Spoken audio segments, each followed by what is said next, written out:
Teman-teman pernah mikir nggak, kira-kira nanti kalau udah tua apa ya yang akan kita sesali terkait soal keuangan? Jujur aja sih, nggak ada yang mau terjebak dalam penyesalan, apalagi soal uang yang bisa mempengaruhi kualitas hidup kita dan juga keluarga kita. Nah, mari kita bedah beberapa penyesalan finansial yang biasanya sering muncul di hari tua dan bagaimana cara menghindarinya dari sekarang. Salah satu penyesalan yang paling umum adalah tidak mulai menabung dan berinvestasi lebih awal. Banyak dari kita, terutama yang masih muda, merasa penghasilan masih pas-pasan dan berpikir nanti aja deh investasinya kalau sudah punya uang banyak. Padahal kunci dari investasi itu adalah compound interest atau keuntungan yang bertambah. Jadi semakin cepat kalian mulai, semakin banyak juga waktu untuk uang kalian itu bertumbuh. Bayangin aja, teman-teman yang mulai menabung di usia 20-an meski dengan jumlah yang kecil, itu akan lebih unggul daripada teman-teman yang baru mulai di usia 30-an atau 40-an dengan jumlah yang sama. Bahkan dengan menyisihkan uang 100.000 per bulan ya dari awal, dampaknya bisa sangat signifikan puluhan tahun kemudian. Kesempatan untuk mengembangkan uang kalian dengan compound interest ini adalah aset yang terbesar yang bisa kalian miliki, dan waktu adalah faktor yang krusial. Tidak sedikit orang yang baru menyadari pentingnya investasi saat usia sudah tidak muda lagi, dan di mana waktu untuk compound interest bekerja sudah sangat terbatas. Mereka mungkin melihat teman-teman sebaya yang sudah mulai investasi dari lama menikmati hasil yang jauh lebih besar. Penyesalan ini seringkali dibarengi dengan rasa, wah, coba kalau tahu dari dulu ya. Atau ngerasa, wah, kenapa ya nggak ada yang ngasih tahu saya dari dulu. Padahal, informasi tentang investasi itu sekarang sudah makin mudah untuk diakses. Makanya, mulai aja investasi dari sekarang, sekecil apapun itu, dan jangan biarkan penyesalan ini menghantui kalian di kemudian hari. Penyesalan finansial berikutnya adalah tidak mempersiapkan dana pensiun dengan matang. Seringkali kita hanya mengandalkan pensiun dari kantor, atau kita ngerasa pede bisa tetap produktif sampai tua, atau ngerasa, nanti kan akan dibantu sama anak-anak. Padahal realitanya biaya hidup itu terus naik, dan kesehatan di hari tua bisa jadi memerlukan dana yang tidak sedikit. Tidak punya rencana pensiun yang jelas bisa membuat kita harus bekerja lebih lama di usia yang seharusnya sudah santai, atau bahkan jadi bergantung pada anak cucu. Padahal belum tentu juga anak cucunya dalam kondisi finansial yang baik kan, bisa jadi mereka juga berjuang dengan keras dan gak bisa support kita. Banyak yang lupa menghitung berapa perkiraan biaya hidup saat pensiun nanti, terutama biaya kesehatan yang cenderung meningkat, atau mungkin kalau mau rekreasi lebih sering, atau ingin traveling kemana-mana. Nah, memiliki dana pensiun yang tidak memadai, bisa jadi berarti harus mengorbankan kualitas hidup di masa tua, seperti misalnya terpaksa mengurangi pengeluaran untuk kebutuhan dasar, atau menunda impian yang sudah lama diidam-idamkan. Perasaan terbebani, atau bahkan merasa nggak enak karena jadi beban untuk keluarga, bisa jadi penyesalan yang mendalam. Coba makanya, hitung berapa yang kalian butuhkan untuk hidup nyaman di hari tua. Kemudian cari tahu program pensiun yang tersedia, baik dari pemerintah seperti BPJS Ketenagakerjaan, perusahaan tempat kalian bekerja, atau bahkan membuat dana pensiun mandiri dengan investasi. Mulailah dengan mengalokasikan sebagian kecil dari penghasilan kalian secara rutin untuk tujuan pensiun. Ingat,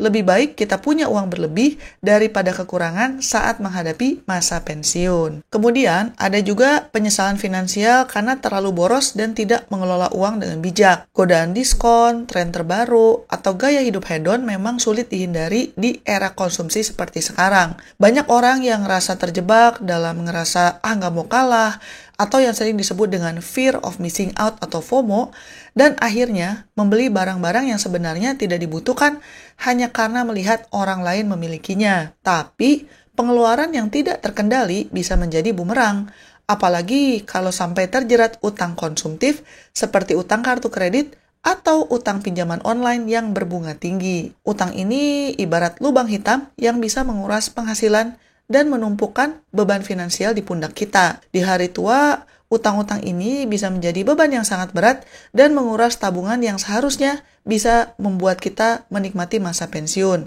Bisa jadi uang pensiun yang sudah susah payah kita kumpulkan malah habis hanya untuk membayar cicilan utang. Penyesalan karena gaya hidup boros di masa muda seringkali muncul saat mereka melihat betapa sulitnya mengatur keuangan di usia senja. Makanya, mulai sekarang, coba deh buat anggaran yang realistis, pantau setiap pengeluaran, dan hindari utang yang tidak perlu.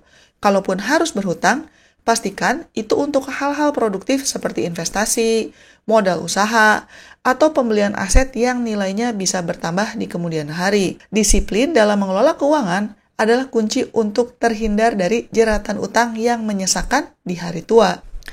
Penyesalan finansial selanjutnya adalah tidak memiliki dana darurat yang cukup. Ya, namanya hidup itu banyak hal yang nggak terduga ya. Kita bisa tahu-tahu sakit mendadak, atau mungkin keluarga kita yang sakit parah, bisa kena PHK, rumah bisa kebakaran. Ya, pokoknya musibah itu bisa datang kapan saja tanpa bisa diduga. Bayangkan aja kalau salah satu dari situasi itu terjadi dan kalian tidak punya simpanan. Kalian mungkin jadi terpaksa mengambil uang dari tabungan pensiun yang sudah direncanakan, atau terpaksa menjual aset berharga dengan harga murah, atau bahkan jadi terpaksa berhutang yang justru akan menambah beban finansial. Banyak yang baru menyadari pentingnya dana darurat saat sudah menghadapi krisis. Jadinya panik, stres, dan bingung mencari solusi di saat-saat krusial seperti itu. Makanya, idealnya kalian punya dana darurat sekitar 6-12 bulan pengeluaran rutin. Ini akan menjadi bantalan yang sangat penting saat badai finansial datang dan memberikan kalian waktu untuk bernafas, juga mencari solusi tanpa harus panik atau mengorbankan stabilitas keuangan jangka panjang. Mulailah untuk menyisihkan sedikit demi sedikit ke rekening yang terpisah tapi mudah diakses, biar kalian tidak tergoda untuk menggunakannya untuk keperluan jajan sehari-hari. Anggap saja ini sebagai payung yang akan melindungi kalian saat ada hujan yang tidak terduga. Kemudian, banyak juga yang menyesal karena tidak mengalokasikan dana untuk pendidikan atau pengembangan diri. Di dunia yang sangat cepat berubah, keterampilan dan pengetahuan yang relevan itu sangat penting. Pekerjaan kita bisa jadi digantikan oleh teknologi dan industri juga terus berkembang. Kalau kita tidak berinvestasi ke diri sendiri, ini bisa membuat kita tertinggal dalam persaingan kerja, kesulitan mencari pekerjaan baru, atau bahkan kehilangan peluang bisnis yang menjanjikan. Penyesalan ini biasanya muncul ketika lihat teman-teman sebaya yang terus belajar dan beradaptasi, dan kini sudah memiliki karir yang lebih baik dari kalian, atau misalnya mereka punya usaha atau bisnis yang lebih sukses dari kalian, tapi merasa iri saja tidak cukup. Jangan sampai kita ngerasa stuck atau terjebak dan merasa tidak punya pilihan lain dalam hidup selain bertahan di pekerjaan yang kurang memuaskan. Makanya, jangan ragu untuk mengambil kursus, ikut seminar, membaca buku, atau bahkan mengejar gelar yang lebih tinggi yang bisa meningkatkan nilai jual kalian.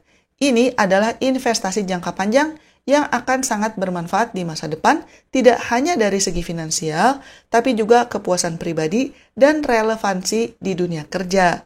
Mengembangkan diri juga bisa membuka pintu ke penghasilan tambahan atau jalur karir yang sama sekali baru di usia yang tua.